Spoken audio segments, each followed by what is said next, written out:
अस्सलाम वालेकुम, मैं हूं रेहान तारिक और आप देख रहे हैं दास्ताक। मुल्क एक बार फिर नाजुक दौर से गुजर रहा है। जमहूरियत एक बार फिर खतरे में है। एक बार फिर हुब्बुल वतनी के दावे हैं और गद्दारी के फतवे जारी किए जा रहे हैं। वजीर आजम के खिलाफ तहरीक अदम एतमाद और डेप्यूटी स्पीकर की जानिब से तहरीक के खिलाफ दी गई रूलिंग पर पाकिस्तान की सबसे बड़ी अदालत में इंतहाई अहम समाअत जारी है। पूरी कौम की नजरें 5 रुकनी लार्जर बेंच के फैसले पर हैं। तवक्को की जा रही थी कि आज अदालत उज़्मा की जानिब से खुद नोटिस केस का फैसला सामने आ जाएगा, मगर आज भी फरीकैन के दलाइल मुकम्मल न होने के बायस समाअत कल तक के लिए मुलतवी कर दी गई है।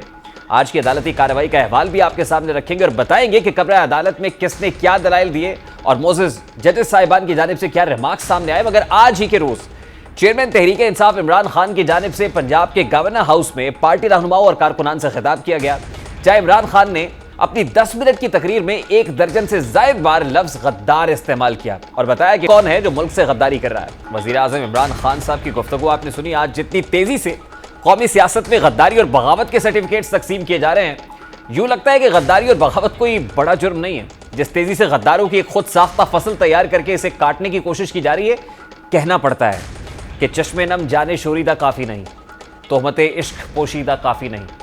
आज बाजार में पापा जौला चलो, दस्ते अफशा चलो, मस्तुरक्सा चलो, खाक बरसर चलो, खूब अदामा चलो, राह तकता है सब शहर जाना चलो।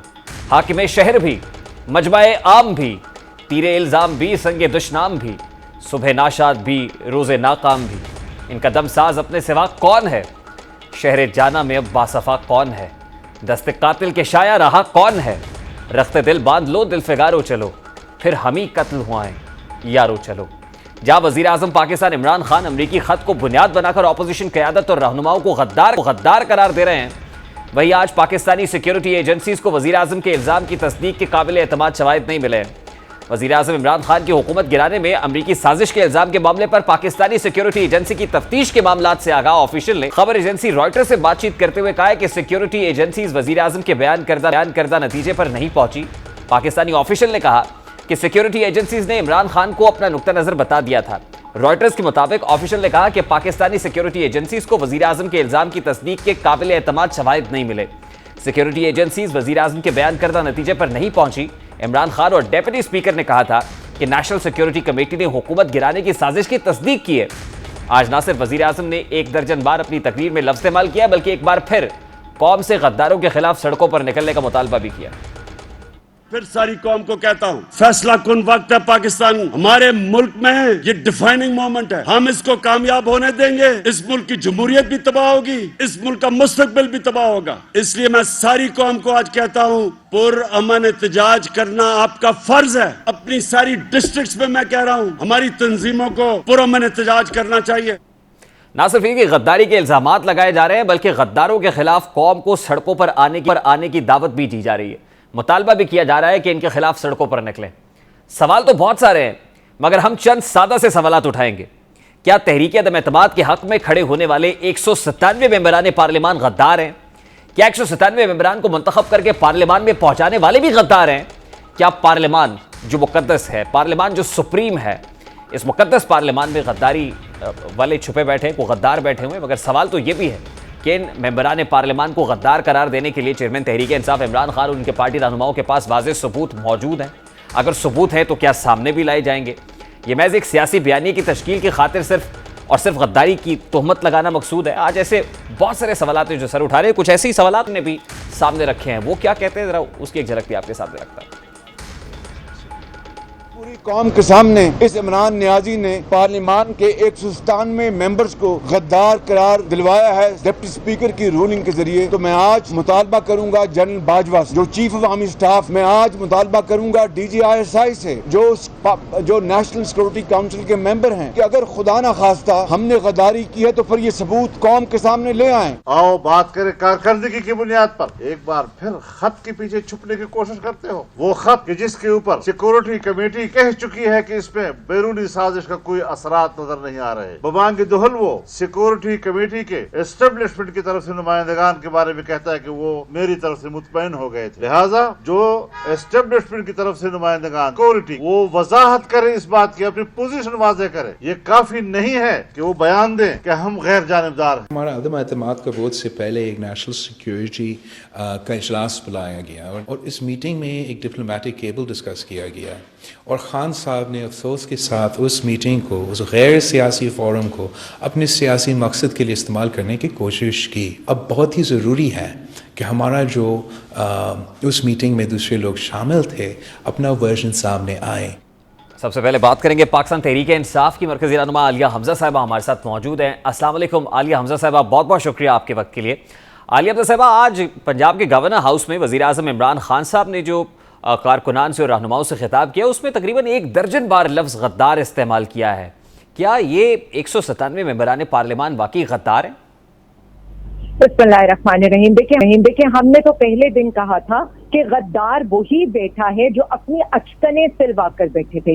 गद्दार वही हैं जो पहले तो ये कहते थे कि इदारे न्यूट्रल हैं, अब कल रात से रोना धोना रो रहे हैं कि इदारे अब इंटरवीन क्यों नहीं कर रहे हैं। क्या इदारों ने ये नहीं बता दिया कि उनका मौक़िफ़ वही है जो नेशनल सिक्योरिटी की जो मीटिंग हुई थी उसके प्रेस रिलीज में था? क्या इदारों ने अपनी जितनी भी चीजें थी, और अगर उस प्रेस रिलीज को देखें तो उस प्रेस रिलीज के अंदर तो कहा गया था कि अनडिप्लोमैटिक बिहेवियर है, ये मुल्क के अंदर इंटरफेरेंस की जा रही है। उसमें ये बताया गया था कि नहीं, लेकिन उस प्रेस रिलीज के अंदर तो ये नहीं लिखा हुआ था कि 197 लोग गद्दार हैं, या ये नहीं लिखा हुआ था कि इस वोट ऑफ नो कॉन्फिडेंस का ताल्लुक असल में इस इंटरवेंशन के साथ है। उसमें तो कोई ऐसी बात नहीं थी। मेरा सिर्फ सादा सा सवाल है आलिया हमज़ा साहिबा, देखिए इस लफ्ज़ की इंटेंसिटी बहुत है, लफ्ज़ गद्दार कह देना शायद बहुत आसान है, लेकिन क्या सबूत मौजूद है आपके पास कि कोई गद्दारी कर रहा है?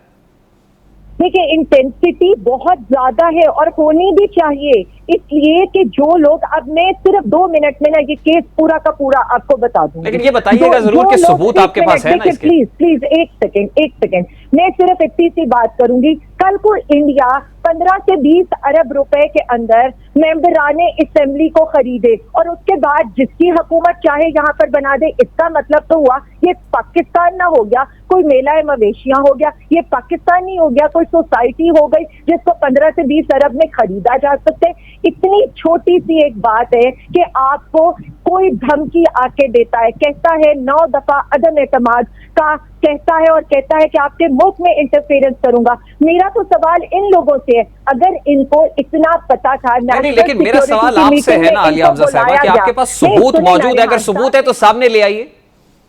रेहान साहब हौसला, सबूत इससे बड़ा क्या हो सकता है कि नेशनल सिक्योरिटी की जो प्रेस रिलीज है वो ये कह रही है कि धमकी आई है, मुल्की मामलात में इंटरफेयर किया गया, अदम एतमाद का उसमें 9 दफा जिक्र हुआ है। उस एलामिये में तो कहीं लिखा नहीं हुआ, जो नेशनल सिक्योरिटी कमेटी इजलास का एलामिया उसमें ये बातें नहीं लिखी हुई। खुदा उसको फोर्ज ना करें ना, उसको डिस्टॉर्ट करके सामने ना रखें। नहीं, उसके लेकिन फैक्ट्स को डिस्टॉर्ट नहीं करें। एक सेकेंड, मैं डिस्टॉर्ट नहीं करी। पहले दिन कहा गया खत एग्जिस्ट नहीं करता, दूसरे दिन कहा गया इमरान खान ने कोई कागज लहरा दिया गया, तीसरे दिन कहा गया अगर खत है तो हमें दिखाओ। हमने फौरी तौर पर नेशनल सिक्योरिटी की मीटिंग बुलाई, नेशनल सिक्योरिटी ने अपनी प्रेस रिलीज में बताया मरासला भी एग्जिस्ट करता है, धमकी भी एग्जिस्ट करती है। देखिए इमरान खान साहब ने और इवन डिप्टी स्पीकर ने जिस दिन ये आर्टिकल 5(1) पढ़कर फवाद चौधरी ने सुनाया तो उस दिन उन्होंने कहा कि अस्करी हुकाम ने इसकी तस्दीक की है, लेकिन आलिया हमज़ा साहिबा पाकिस्तानी सिक्योरिटी एजेंसीज को वज़ीर आज़म के इल्जाम की तस्दीक के काबिल एतमाद शवाहिद नहीं मिले, ये एक ऑफिशियल कह रहे हैं रॉयटर को इंटरव्यू देते हुए। इसलिए जो एलिगेशन आप लगा रहे हैं जो बेसरोपा हो उसको कैसे तस्लीम कर लें फिर? एक सेकेंड, मैं यही तो कह रही हूँ ना, हमारा मसला सिर्फ इसलिए है कि हम बात की तह तक पहुंचना ही नहीं चाहते। पहले दिन तो हम एक्सपेक्ट कर ही नहीं रहे थे कि हमें कोई धमकी दी गई है, रिटर्न में धमकी दी गई है, कोई मरासला आया है। अब तो बंदा भी सामने आ गए, जिन 2 लोगों के दरमियान कम्युनिकेशन हुई थी जो एक डॉक्यूमेंटेड प्रूफ था वो सामने आ गए। मुल्क के ऊपर ऐसे गैर मुल्की एजेंडा को मुसल्लत करने की कोशिश की गई है और एक ऐसी हुकूमत को जो हुकूमत यहाँ पर कर रहे थे, क्या तर्जुमान दफ्तर खारजा अमेरिका ने इस बात की तरदीद की है कि ऐसा कोई मामला नहीं? अमेरिका ने तो तरदीद की थी इराक के अंदर अटैक करने की। अमेरिका तो अफगानिस्तान में भी अपनी बातों को नहीं मानता। पब्लिक के सामने रखेंगे जब जिस वक्त आप लोगों को कह रहे हैं कि आप सड़कों पर निकले गद्दारों के खिलाफ, सोसाइटी के अंदर एक इंतशार पैदा करने की कोशिश की जा रही है ना जी। एक सेकेंड, आपको अगर, मैं तो सिर्फ इतना जानती हूँ, अगर आपको एक प्रेस रिलीज समझ में नहीं आ रही है, अगर आप ऑपोजिशन से ये सवाल करने को तैयार नहीं है कि वो आज जो सवाल कर रहे हैं हमारी अस्करी क़यादत से, उस दिन जब हमने पार्लियामेंट्री कमेटी जी मैं ये सवाल बिल्कुल करूंगा ऑपोजिशन से। उन्होंने उसमें शिरकत, ये सवाल मैं बिल्कुल ऑपोजिशन से करूंगा, ये सवाल आपका जायज है। दूसरी बात, जब इस पर मोशन लाया गया था कि हम पार्लिमानी कमेटी की मीटिंग करना चाहते हैं, हम आपको ये खत दिखाना चाहते हैं, तो ये क्यों भागे थे? ये तो हमें पता है, भगोड़े तो ये हैं, लेकिन सबसे बड़ी बात है, अफसोस इस चीज का नहीं है, अफसोस इस चीज का है कि हम ये कहते रहे कि बहुत से मेंबरान असेंबली ऐसे हैं जिनको इस सारी चीज का पता नहीं है, उन्हें आने दें, उन्हें इस साजिश का। चले Aliya Hamza sahab, allow me to ask this question from opposition, please allow me. बहुत बहुत शुक्रिया आपके वक्त के लिए। मुझे पाकिस्तान मुस्लिम लीग नून राना तनवीर साहब ने ज्वाइन किया, जरा यही सवाल उनसे ले लेते हैं। अस्सलाम वालेकुम राना साहब, बहुत बहुत शुक्रिया आपके वक्त के लिए। राना साहब, जो सवाल आज ऑपोजिशन पार्लियामान से बाहर कर रही है वो अस्करी हुकाम से कर रही है, अगर यही आप पार्लियामान की सिक्योरिटी कमेटी के अंदर इजलास में शिरकत कर लेते तो उसके जवाबात ना मिल जाते आपको? नहीं देखें, ये जब इन्होंने कहा कि हम कर रहे हैं वो सिक्योरिटी कमेटी, जो ये पार्लिमानी थी वो सिक्योरिटी कमेटी, तो उसका हम इजलास कर रहे हैं, तो हमने ये इस पर डिस्कस किया था। हम सब ये आई वाश कर रहे हैं उसको थोड़ा सा ऐसे ही, क्योंकि हमने कहा था कि ये क्या आपने ड्रामा रचाया हुआ है, जो इन्होंने सिक्योरिटी कैबिनेट कमेटी की, वो सिक्योरिटी कमेटी होती है जो नेशनल सिक्योरिटी कमेटी, जिसमें सारे सबसे चीफ थे और इनके मिनिस्टर 3-4 होते हैं, वो सारा हम देख रहे थे ये किस तरह ये चीज़ें कर रहे हैं। तो उसमें जाने का फ़ायदा नहीं था, प्राइम मिनिस्टर आता नहीं है, फॉरेन मिनिस्टर उधर कुछ ब्रीफ कर देता है, कोई खास चीज़ होती नहीं, वो खाना पूरी कर रहे हैं। नहीं, लेकिन राणा साहब, आज जो आप DGISI से या chief of the army staff से ये कह रहे हैं कि इस पर अपना मौक़िफ़ दें, तो अगर आप चले जाते तो कम से कम आपको मौक़िफ़ तो मिल जाता। नहीं, उनका मौक़िफ़ वो तो थे नहीं उधर, ये तो और कमेटी थी। नहीं, लेकिन नेशनल सिक्योरिटी कमेटी के अंदर जो कुछ हुआ, ऑब्वियसली पार्लियामानी सिक्योरिटी कमेटी के अंदर भी ये आपको पता तो चल जाता कि इसकी इंडोर्समेंट है या नहीं अस्करी हुकाम की जानिब से। नहीं देखिए, हमें तो पता है वहाँ पे कोई चीज़ ही नहीं है। हम बार बार कह रहे हैं कि उसके जो मिनट्स हैं या उसकी जो चीफ ऑफ आर्मी स्टाफ जो हैं या DGISI हैं या जो उनकी कमेटी के मिनट्स दे दें या उनकी तरफ से एक प्रेस रिलीज आ जाए। ये अब मुझे नहीं समझ आ रही कि इस इशू को किस तरह हैंडल किया जा रहा है, कि कोई अदारे भी इस पर गौर नहीं कर रहे कि उनको इन्वॉल्व किया जा रहा है। वो बार बार कहते हैं क्योंकि जी सिक्योरिटी नेशनल सिक्योरिटी कमेटी में ये बात हुई थी और उन्होंने इंडोर्स किया था, वो उन पे पूरा मलबा डाल रहे हैं, जबकि मैं आपको कह रहा हूँ कि ऐसी बिल्कुल कोई बात नहीं थी। वहाँ पे किसी इलेक्टेड बंदे की या इस किस्म की बात नहीं हुई। अगर वहाँ पे किसी एक तो ये आपस में बहुत ही एक दूसरे शुक्रिया अदा कर रहे थे। वो डोनाल्ड लू जो है उसका इन्होंने आपने देखा कि किस तरह इनका एम्बेसडर शुक्रिया अदा कर रहा है, किस तरह ये उनसे बेल आउट हो रहे हैं IMF में, जब ये शौकत तरीन साहब गए हैं और रजा बाकर साहब गवर्नर स्टेट बैंक गए हैं उधर। तो ये सारी बातें ये ऐसे मैं समझता हूँ कि इतनी एक बूंदे तरीके से ये चीज़ लेके चले हैं। पहले मुझे ये बताएं, अगर इसमें ज़रा भी कोई हकीकत हो तो ये 7 तारीख को आया। मैं आपको आज आप बता रहा हूँ, ये बार बार बात होती है कि जी ये इन्होंने जो वोट ऑफ नो कॉन्फिडेंस है इन दिनों में तैयार की। मैं 3 महीने पहले हमारी CWC की मीटिंग हुई थी, सेंट्रल वर्किंग कमेटी नहीं CEC की, सेंट्रल एग्जीक्यूटिव कमेटी की। तो उसमें मियां नवाज शरीफ साहब ने, हम सब ने जो 35, 36 या 30 बंदे होते हैं, ये फैसला किया था कि हम वोट ऑफ कॉन्फिडेंस मूव करेंगे, लेकिन पूरी तैयारी के साथ करेंगे। और उस पर हम होमवर्क करते रहे हम इनके साथ, क्योंकि हमारे साथ 30-35 लोग इनके राब्ते में थे 1.5-2 साल से। ठीक है राणा साहब, यानी आप ये कह रहे हैं कि वोट ऑफ नो कॉन्फिडेंस का इसके साथ कनेक्शन कोई नहीं, आप पहले ऑलरेडी प्लान कर रहे थे। लेकिन अभी जो प्रोसेस हुआ है, जिस तरह से तहरीक अदम एतमाद पर रूलिंग दी है सर स्पीकर ने, आपको लगता है, व्हाट इज योर असेसमेंट, क्या इस सारे प्रोसेस में इदारे गैर जानिबदार हैं, न्यूट्रलिटी बरकरार है? राणा साहब देखिए, मैं इस पर कोई कमेंट नहीं करना चाहता, लेकिन मैं एक बात बताऊं कि इतना बड़ा आइन से खिलवाड़ किया गया है, इतना बड़ा बूंदे तरीके से ये चीज़ को इस्तेमाल किया गया है जिसकी कोई रेलेवेंसी नहीं। आर्टिकल 5A बिल्कुल डिफरेंट चीज है। वो जनरलाइज करता है कि सिटीजन जो है वो लॉयल्टी उसकी होगी स्टेट के साथ। ये मुझे नहीं समझ आ रही कि ये किस तरह loyalty not to the regime, ये उसमें ही चले बात कर लें, स्टेट के साथ होगी ना। तो ये किस तरह बात कर रहे हैं? इमरान खान के साथ हमारी लॉयल्टी किधर से आ गई? मैं नहीं समझ सका इन सारी बातों को। भाई आपके मेंबर्स जो आए हैं या MPs आए हैं यहाँ पे प्रोविंशियल असम्बली में, भाई आपकी जमात है ही नहीं, पॉलिटिकल पार्टी नहीं है, ये एक मजमुआ था लोगों का जो बिखर गया है। तो आपका क्या ख्याल है कि अमेरिका ने इनको कहा है कि ये जो MPs जा रहे हैं? तो राणा साहब, ये हुकूमत सारे के इस ऑप्शन को आप अंडरमाइन कर रहे थे, you are not ready and prepared for it, कि हुकूमत की तरफ से ये होगा? ये अंडरमाइन नहीं, अंडरमाइन तो वो कहते हैं जो एक सामने आप चीज आए तो हम अंडरमाइन करें। ये तो इन्होंने वो बेहुदा हरकत की है जिसका तसव्वुर भी नहीं हम कर सकते। वरना वो जो कागज पढ़ रहा था उससे आगे से उठाया नहीं जा सकता था डिप्टी स्पीकर से। वो तो लिखा हुआ उसको दिया गया, बाबर वान ने लिखा इसको, और निजे असद कैसर के लिए लिखा गया। स्पीकर पढ़ेगा, स्पीकर आई जो मेरी इतला है कि वो बस स्पीकर साहब ऐसे एग्री नहीं किए, वो इधर उधर हो गए कि मैं नहीं पढ़ सकता, ये तो बड़ा गलत आप कर रहे हैं, इन खाम खा उसमें घिसोड़ रहे हैं। तो डिप्टी स्पीकर जिसका कोई आगा पीछा नहीं है, जिसकी पॉलिटिकल कोई वर्थ नहीं है, 52,000 वोट उसने जेल डाल के उसके खिलाफ फैसला आया हुआ है अदालत का, स्टे पे वो चल रहा है, उसको ले आगे बिठा दिया गधे को, और बस वो शुरू हो गया। और उसको ये भी नहीं पता कि मैंने नीचे पढ़ दिया सब कैसे। अच्छा राणा साहब, अब ये मामला सुप्रीम कोर्ट में है। देखिए, आपकी तवक्को सुप्रीम कोर्ट से है या आप मुतालबा भी DGISI या chief of the army staff से कर रहे हैं? तवक्को उधर से है? नहीं, हम उससे बिल्कुल ना फौज के साथ हम नहीं तो कर रहे, हम तो उनको ये कह रहे हैं, हमारा ये उनके साथ डिमांड है, जेन्युइन डिमांड है कि आपको इन्वॉल्व किया जा रहा है नेशनल सिक्योरिटी कमेटी में। क्या आप उधर बैठे हुए थे? तो आप क्यों नहीं DGISPR ये प्रेस रिलीज करता, या DGISI या जो भी हैं वो कहें कि जी वहाँ पे ये बात हुई थी, नहीं हुई थी। अगर उन्होंने एंडोर्स किया तो तभी हमें पता चले कि उन्होंने एंडोर्स किया कि वाकई ये जितने MNAs हैं 197 वो जितने उस दिन थे वो सारे के सारे ये मुल्क के गद्दार हैं। तो मैं समझता हूँ ये मुझे नहीं समझ आ रही। बाकी रही अदलिया, सुप्रीम कोर्ट से हमें तवक्को है कि इनकी पासदारी ये असम्बली का या प्रोसीडिंग का मसला नहीं है।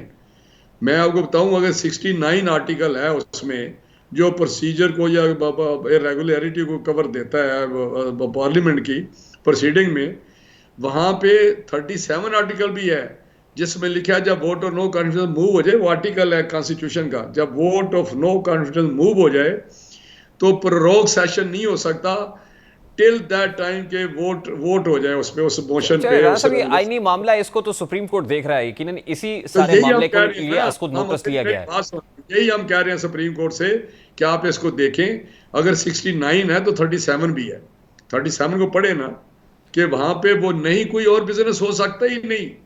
आज आपके वकील की जानिब से राणा साहब ये कहा गया कि चीफ जस्टिस ऑफ पाकिस्तान जो है चैम्बर में बुलाकर जो अस्करी हुक्काम है उनमें से जो लोग वहाँ पर मौजूद थे या दफ्तर खारजा के लोगों को बुलाकर उनसे पूछें, लेकिन उस पर अदालत ने कहा है कि हम तो महदूद रहेंगे आईनी मामलात तक, इस मामले पर इस पर नहीं जाएंगे। और दूसरी तरफ DGISPR जो है उनके हवाले से भी एक बयान सामने आया कि आप नेशनल सिक्योरिटी कमेटी इजलास का एलामिया देख लीजिए, जो एलामिया है वही हमारा स्टेटमेंट है।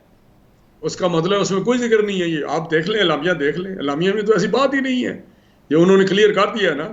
लेकिन मैं आप एक बड़ी अहम बात बताने लगा हूँ, ये जो बात कर रहे हैं जी DGISI वहाँ आप इन कैमरा या इन चैम्बर में वो उनको ब्रीफ कर दें, वो इसलिए वो इन्वॉल्व कर रहे हैं। बाकी हम भी ये कहते हैं कि ये इन्हीं मामला है, बड़ा सीधा साधा मामला है। क्या डिप्टी स्पीकर ने जो काम किया है वो लीगल है या इलीगल है, दैट्स ऑल। कोई इशू ही नहीं है, one issue, there is only one issue.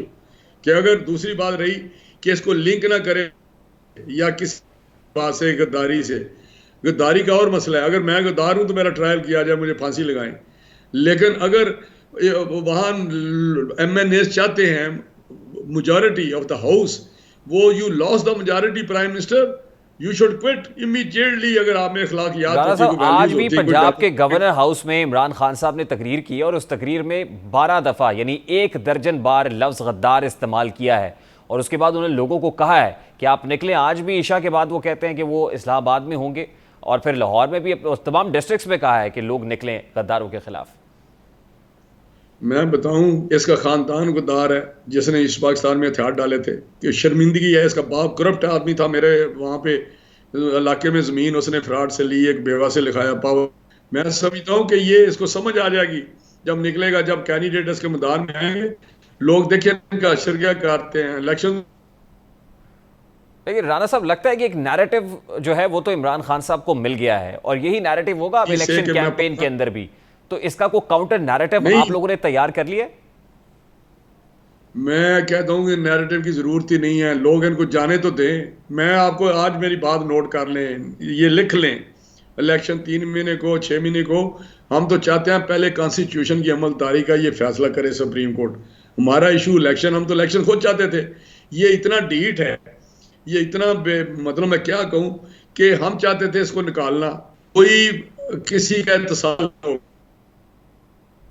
No exploitation. अगर कल को कहते हैं, आपका कह देता जी आपकी आप एमएनए हैं और आपकी फैक्ट्री है और आप फैक्ट्री में मजदूरों का इस्तेमाल कर रहे हैं, स्पीकर कहता जी मेरी असेसमेंट में इंफॉर्मेशन है मेरी। बहुत बहुत शुक्रिया। राना तनवीर साहब, पाकिस्तान मुस्लिम लीग नून के मरकजी रहनुमा, हमारे साथ मौजूद थे। सुप्रीम कोर्ट में असखुद नोटिस केस की समाअत का अहवाल आपके सामने रखेंगे इस ब्रेक के बाद। हमारे साथ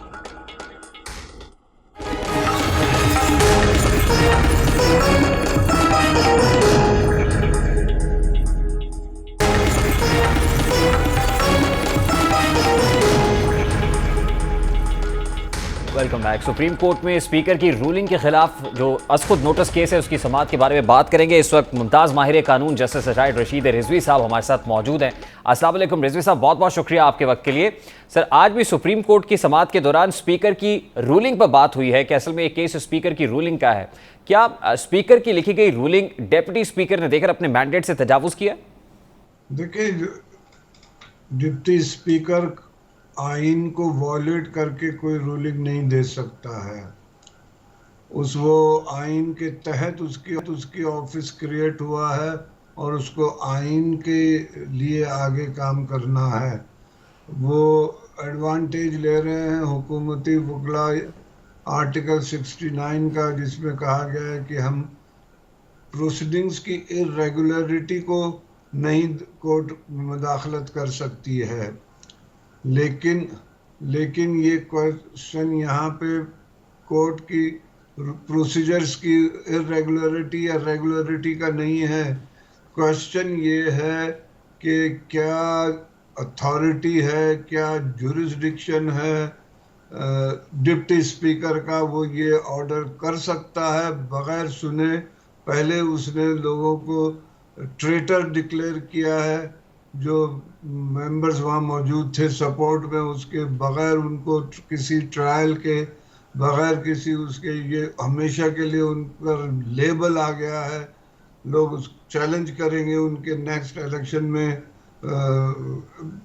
उसको नॉमिनेशन पेपर्स को कि ये ट्रेटर है, ये इलेक्शन नहीं लड़ सकते हैं। एक स्टिग्मा क्रिएट किया है डिप्टी स्पीकर ने, बगैर सुने बगैर किसी किए हुए लिख के लाए। It was all pre planned.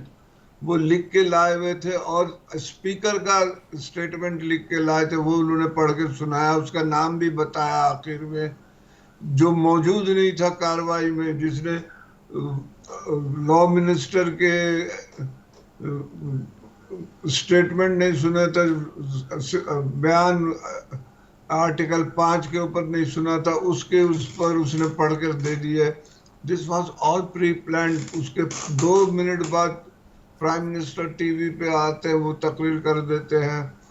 उसके बाद फिर तो मैं ये समझता हूँ कि इस पर फैसला बहुत ज़रूरी है, वरना हमेशा के लिए आर्टिकल अगर खुदा ना करे इसका ऑर्डर सपोर्ट करता है कि रेजोल्यूशन ठीक था, तो मैं समझता हूँ कि 95 आर्टिकल रिडंडेंट हो जाएगा। फिर हर स्पीकर को ये अख्तियार होगा कि वो आने वाले हर वोट ऑफ नो कॉन्फिडेंस को किसी न किसी बहाने से रिजेक्ट कर दे और वो सुप्रीम कोर्ट में चैलेंज नहीं होगा। अगर ये समझा जाए कि आर्टिकल 95 जो है वो तो फिर स्टैंड ही नहीं करेगा, आर्टिकल 95 के तहत कोई भी वोट ऑफ नो कॉन्फिडेंस की मूव ला ही नहीं सकेगा। सर ये वाज़ेह कीजिएगा कि देखिए स्पीकर असद कैसर की लिखी हुई रूलिंग डेप्यूटी स्पीकर ने पढ़ी, क्या डेप्यूटी स्पीकर को वो रूलिंग पढ़ने के लिए भी स्पीकर असद कैसर साहब की तरफ से, क्योंकि ऐवान में आज डिस्कस हुआ, कोई सर्टिफिकेट इशू करना जरूरी था कि वो स्पीकर के बिहाफ पे रूलिंग दे सके? आप ये देखिए कि this was not the independent act of the parliamentarians. Speaker या डिप्टी स्पीकर का ये इंडिपेंडेंट एक्ट नहीं था, it was a pre planned, कि उनकी तकरीर से पहले एक तहरीरी ऑर्डर लिख दिया स्पीकर ने और डिप्टी स्पीकर को भेज दिया, इसलिए कि उनके खिलाफ वोट ऑफ नो कॉन्फिडेंस सुबह आ गई थी। उनको भेज दिया कि वो खुद जाते तो हुल्लड़बाजी होती। उन्होंने 2 मिनट सुना, आधी तकरीर सुनी लॉ मिनिस्टर की और बस पढ़ना शुरू कर दिया और इस भोंडे तरीके से पढ़ा कि उनका नाम भी ले दिया उन्होंने, असद कैसर, और उठ के चले गए। तो ये सब प्री प्लान्ड है। ये सुप्रीम कोर्ट को देखना चाहिए कि ये कंट्रोवर्सी, आप इंटरनेशनल कंट्रोवर्सी की बात कर रहे हैं, ये एक साजिश है, ये एक कॉन्स्पिरेसी है कि किस तरह से आपने पार्लियामेंट की मेजॉरिटी को उनकी सीटों से खत्म कर दिया है। पूरी 15 महीने अभी बाकी थे। यानी ये बुनियादी हुकूक का मामला है दरअसल, और बड़ा सिंपल दिखाई दे रहा है कि किस तरह कॉन्स्टिट्यूशनल जो है अनकॉन्स्टिट्यूशनल एक्ट किया गया है, कॉन्स्टिट्यूशन को वायलेट किया गया है। आपके पेश नज़र अभी सुप्रीम कोर्ट के लार्जर बेंच के सामने क्या है कि इसमें इतना डिले हो रहा है, इसमें जो है वो एक वक्त लिया जा रहा है, क्या पेश नज़र है इस वक्त जजेस के? मैं समझता हूँ सुप्रीम कोर्ट को जैसे शुरू में आर्टिकल 69 में उलझा दिया गया है, और मुझे मालूम नहीं अखबारों में और टीवी पे इतना नहीं आ रहा है, और भी आइन में ऐसी शिकें मौजूद हैं, ऐसे आर्टिकल्स मौजूद हैं जो कोर्ट के इंटरफेरेंस को, कोर्ट की जुरिस्डिक्शन को बाहर करते हैं। 199(3) में रिट जुरिस्डिक्शन में बार है, उस पर आपको 20-25 जजमेंट मिलेगी, 10-10, 12-12 जजेस की, जिसमें उन्होंने कहा कि अगर if an order is without jurisdiction और if it is coram non judice और if it is with mala fide, court can always interfere. अभी ये अजमत सईद साहब की जजमेंट है, 21वीं तरमीम को भी उन्होंने एंटरटेन किया, उसको भी स्ट्राइक डाउन के लिए कंसिडर किया गया था, और उसमें भी यही उन्होंने सवाल उठाया था और 10 जजों ने उनसे एग्री किया था। तो ये मैं समझता हूँ इतनी लंबी जाना नहीं चाहिए था मेंटेनेबिलिटी के क्वेश्चन पर। ये सारी जजमेंट्स हैं। 211 कहता है आर्टिकल के रेफरेंस के रिपोर्ट पर चैलेंज नहीं होगा, और चीफ जस्टिस इफ्तिखार चौधरी के केस में 10 जजों ने एग्री किया, 3 जजों ने डिसएग्री किया है कि ये भी अगर विद मेला फाइडे है, और वो अभी हाल ही में काजी फायज ईसा के भी केस में आया कि if an order is with mala fide Supreme Court can interfere. तो ये तो इतनी जुरिस्डिक्शनल क्वेश्चंस पर आ चुके हैं, तो सेटल लॉ है। और बदनीयती की तारीफ तो जस्टिस काजी फायज ईसा के केस में हो गई है कि मेलाफाइडी क्या है और मेलाफाइडी इंटेंशन के साथ इसको किस तरह से आगे मेलाफाइडे इन लॉ को उन्होंने डिफेंड किया, और ये भी मेलाफाइडे इन लॉ है कि अगर आपके स्पीकर और डिप्टी स्पीकर पहले से फैसला करके आ रहे हैं तो इससे बड़ा बदनीयती क्या है। ठीक, अब रिजवी साहब, आर्टिकल 5(1) ऑफ द कॉन्स्टिट्यूशन के तहत डेप्यूटी स्पीकर ने ये जो रूलिंग पढ़कर सुनाई है, अब इसमें आज कोर्ट में बात हुई है कि ये कोई प्रोसीजरल मामला नहीं है, कोर्ट ने अपने आप को आईनी मामला तक महदूद रखा है, क्योंकि उसमें इस्तदा की गई थी कि आप खुफिया इदारे के हुक्काम को बुलाइए, आप दफ्तर खारजा के लोगों को बुलाइए और बुलाकर पूछिए कि 5(1) के तहत जो चार्ज किया गया है 197 मेंबर्स को और उनको ट्रेटर डिक्लेयर किया गया है, तो ये वाज़ेह हो जाना चाहिए। लेकिन कोर्ट ने अपने आप को आईनी मामला तक महदूद रखा है, इससे वो लग रहा है कि डिस्टेंस कर रहा है। आपको लगता है कि इसके बगैर भी मामले में आगे बढ़ा जा सकता है? नहीं, 5(1) तो देखें कैनेबलिंग क्लॉज है, उसमें वो ये कहता है कि हर पाकिस्तानी को वो जहां है जिधर है उस पर कानून की पासदारी और आइन की पासदारी मैंडेटरी है, वो उसका वॉलेट नहीं कर सकता है। और उसके फौरन बाद आर्टिकल 6 है कि जो वॉलेट करेगा उसकी क्या सजा है। और अब उसमें ये भी आ गया कि अगर कॉन्स्टिट्यूशन को बेंच रखेगा तो वो भी आएगा।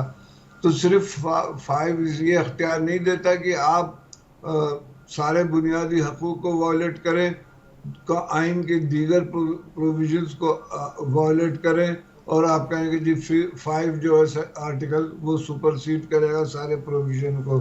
आप लोगों के मेंबरों के बुनियादी हकूक़ से कैसे आंख बंद कर सकते हैं? पार्लियामेंटेरियंस के 340 के करीब पार्लियामेंटेरियंस हैं, उनके आप हकूक़ थे, उनका राइट टू वोट था, 15 महीना उनका टेन्योर था, आप कैसे उनसे महरूम कर सकते हैं? आपने डिसॉल्व कर दी। और वो प्राइम मिनिस्टर ने डिसॉल्व किए जिसके खिलाफ पहले से प्रोसीडिंग्स है वोट ऑफ नो कॉन्फिडेंस की। ठीक है, सब लास्टली फरमाइएगा कि अगर बदनीयती साबित हो जाती है तो ये क्या सबवर्जन या एब्रोगेशन ऑफ द कॉन्स्टिट्यूशन की मत में आर्टिकल 6 लगता है फिर इनके खिलाफ, जो ऑपोजिशन कह रही है? और दूसरी तरफ अगर ऐसा नहीं होता है, इसके बरक्स होता है, तो फिर वो ऑपोजिशन को गद्दार कह रहे हैं, तो दोनों सूरतों में क्या ये कार्रवाई होगी फिर? नहीं, मैं समझता हूँ कि वॉयलेशन ऑफ कॉन्स्टिट्यूशन को ये देखना पड़ेगा कि वॉयलेशन ऑफ कॉन्स्टिट्यूशन को क्या एब्रोगेशन ऑफ कॉन्स्टिट्यूशन की उसमें लाएंगे, विद इन इन्वर्टेड कॉमर्स लाएंगे। ये एक पहला क्वेश्चन होगा। वरना तो अगर इस तरह से होने लगा कि हर कॉन्स्टिट्यूशन की वॉयलेशन जो है वो amounts to abrogation of constitution, तो हम लोग तो सुबह शाम पिटिशनें फाइल करते हैं डिप्टी कमिश्नर के खिलाफ, इसके खिलाफ, उसके खिलाफ, कस्टम्स में खिलाफ कि इन्होंने कॉन्स्टिट्यूशन को वॉलेट किया। तो वो इसका ये मतलब थोड़ी है कि वो सब एब्रोगेशन ऑफ कॉन्स्टिट्यूशन में आएंगे। ये एक डिफ़िकल्ट प्रोपोजिशन है जो अपोजिशन को कन्विंस करनी पड़ेगी सुप्रीम कोर्ट या जो भी कोर्ट है उसके साथ। बहुत बहुत शुक्रिया जस्टिस रिटायर्ड रशीद रिजवी साहब हमारे साथ मौजूद थे। गुफ्तगू आपने सुनी। अभी एक ब्रेक लेंगे और ब्रेक के बाद जब वापस आएंगे इस पॉलिटिकल टर्मोइल की सिचुएशन में हमारी इकोनॉमिक कंडीशन क्या है, मईशत कहां खड़ी है, बात करेंगे इस ब्रेक के बाद।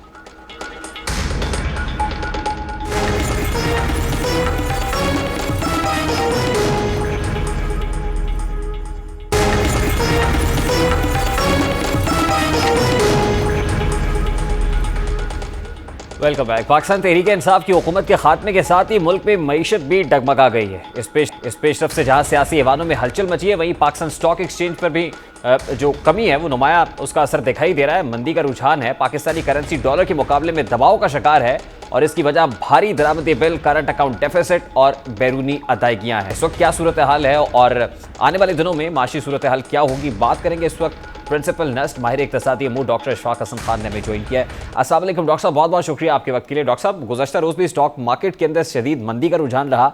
आज भी डॉलर रिकॉर्ड सतह पर पहुंच गया है, 185 से ज़्यादा पर पहुंच गया इंटर बैंक के अंदर। आने वाले दिनों में मुल्क की माशी मुश्किलात में इजाफा होता देख रहा है? देखिए, ये आज या कल या 2-4 दिनों से यह काम नहीं हो रहा है। ये पिछले ये माशी जो बेयकीनी की सूरत हाल है, ये मेरे नज़दीक फरवरी से है, क्योंकि हुकूमत एक तरीके से हुकूमत पाकिस्तान बंद हो गई और आपने देखा कि कम से कम इस्लामाबाद की सतह पे 12-14 दिन पाकिस्तान बंद रहा या इस्लामाबाद बंद रहा।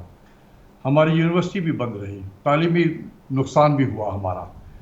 तो ये बेयकीनी की सूरत हाल पूरे मुल्क में है और जो पाकिस्तान का जो इन्वेस्टर है वो भी बहुत नर्वस हुआ है।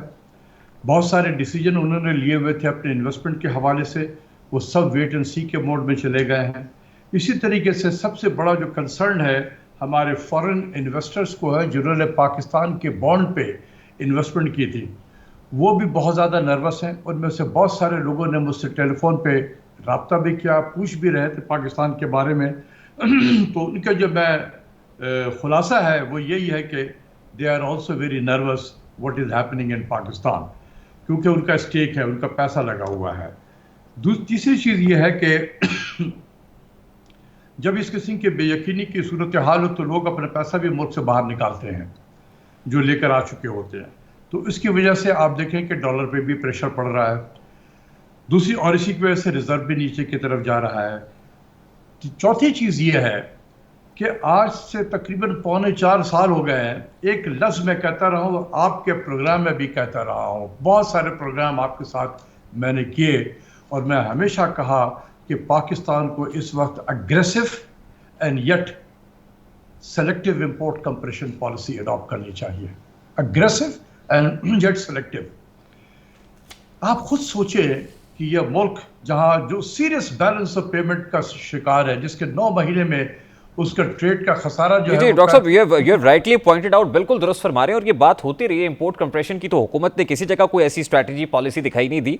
अब 9 मंथ्स के दौरान ही $35.4 बिलियन का ट्रेड डेफिसिट है, और जो टारगेट था वो $28.4 बिलियन का over the period of a year था, लेकिन 9 मंथ्स के अंदर ही वो टारगेट से कहीं ज्यादा आगे निकल गई है। और उससे जो सूरत हाल है अभी नेक्स्ट 3-4 महीनों में, तो मैं कुछ नहीं देखता हूं कि कोई प्रॉपर सी हुकूमत आएगी यहाँ पर और वो कुछ सीरियस इक़दाम करेगी। लिहाजा ये इसी तरीके से चलेगा। हो सकता है कि ये साल जब एंड हो तो हमारा ट्रेड डेफिसिट तकरीबन $50 बिलियन के करीब हो। आप खुद सोचिए, this is very alarming, as a Pakistani बन के सोचिए ज़रा, लेट मी कंप्लीट दिस, कि हम क्या डिस्कस कर रहे हैं। पाकिस्तान का बैलेंस ऑफ पेमेंट डिस्कस कर रहे हैं। हमारे मुल्क में बड़े बड़े अशराफिया, इनको शर्म हया नहीं है इनके अंदर में कि ये BMW कार यहाँ इस मुल्क में इंपोर्ट हो रही है, और फखरिया अखबार में आता है पहला BMW कार हैंड ओवर हो रहा है। मेरे इत्तला के मुताबिक 10,000 BMW कार हमने इंपोर्ट किया है। अच्छा डॉक्टर साहब, लास्टली ये फरमाइएगा कि कोई भी हुकूमत आ जाती है, वो कोई भी पॉलिटिकल पार्टी होती है या पार्टीज होती हैं, ये बताइएगा कि अगले 6 महीने या 1 साल के अंदर क्या वो कोई भी हुकूमत मुल्क को इन माशी मुश्किलात से निकाल सकती? I don't think so. दावे तो हर हुकूमत करेगी, लेकिन माजी में हर हुकूमत ने जो दावे आज कर रही है, माजी में यही हुकूमतें करती रही हैं। Decade of 90s, Ishrat Hussain साहब ने कहा कि this is the lost decade for Pakistan. पूरी दिहाई हमने लॉस्ट डिकेड था। उस ज़माने में भी कोई ना कोई तो हुकूमत कर रहा था इस मुल्क में। फिर द सेकेंड लॉस्ट डिकेड 2008 से 18, जिसको मैं कहता हूं कि लॉस्ट डिकेड था। इस लॉस्ट डिकेड में, सेकेंड लॉस्ट डिकेड में $50 बिलियन का कर्ज हम पे चढ़ा। पाकिस्तान के जितने भी आज टोटल कर्जा है, उसका 2/3 कर्जा इसी 2 डिकेड में चढ़ा, 2 लॉस्ट डिकेड में। तो जिन जिन लोगों ने हुक्मरानी की है उस 2 लॉस्ट डिकेड्स में, दे आर रिस्पॉन्सिबल। अगर वही वो आए और वो कहे कि जी हम आके ठीक कर देंगे, माजी तो ऐसा नहीं कहता है उनका। ठीक, बहुत शुक्रिया। डॉक्टर अशफाक हसन खान हमारे साथ मौजूद थे। रुपया अंडर प्रेशर है, डॉलर रिकॉर्ड सतह पर पहुंच गया है, स्टॉक एक्सचेंज के अंदर मंदी देखी जा रही है, जो ट्रेड डेफिसिट है वो भी रिकॉर्ड सतह पर है $35.4 बिलियन का, और जो फॉरेन एक्सचेंज रिजर्व्स हैं वो भी डिप्लीट हो रहे हैं। तो ऐसे में डर है कि पाकिस्तान की हालत कहीं श्रीलंका जैसी ना हो जाए। प्रोग्राम का वक्त अपने इख्तिताम को पहुंचा। आपसे मुलाकात होगी इंशाल्लाह कल। अपना रखिए ख्याल।